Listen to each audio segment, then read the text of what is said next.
Zampilla da secoli l'acqua di questa fontanella, che il tempo e le edificazioni successive hanno lentamente sepolto. E da secoli la gente, anche da molto lontano, la raccoglie non solo per dissetarsi, ma per le qualità depurative che la distinguono. È solo una delle curiosità di Santa Maria del Rovere, quartiere appena fuori dalle mura di Treviso lungo la Calnova, diventata napoleonica e oggi Pontebana, anche se lo stradario la indica prima come Viale Brigata Treviso e poi Viale Felicent. Nomi che richiamano altri due luoghi di questo quartiere, il più esteso e popoloso della città. Il primo ci rimanda alle storiche caserme Salsa, dove ancora oggi i fregi tra le mura abbandonate ricordano la cavalleria e i tanti soldati che le hanno abitate. Il secondo il conte Gian Giacomo, che al passaggio di Napoleone salvò di fatto la parrocchia dagli espropri conseguenti alla ventata rivoluzionaria.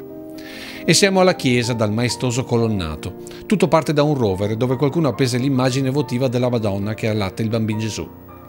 Qui allora era la spianada, in parte voluta da Fra Giovanni Giocondo per difendere la città con le sue mura, in parte perché qui tutto era bosco, palude e sorgiva, in quel gioco d'acque che rende ancora oggi unica Treviso.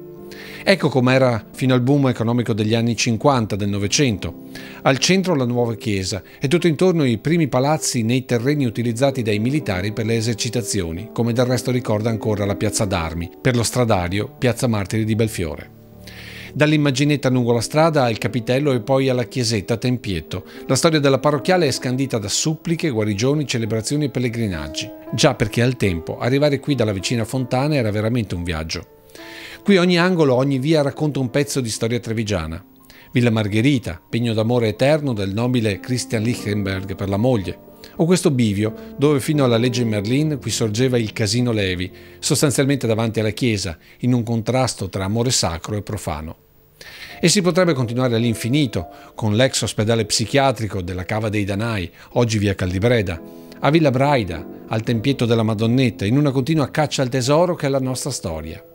L'ultima curiosità la lasciamo per il primo parroco Don Silvestro Zara, che qui inventò lo schieson trevisan.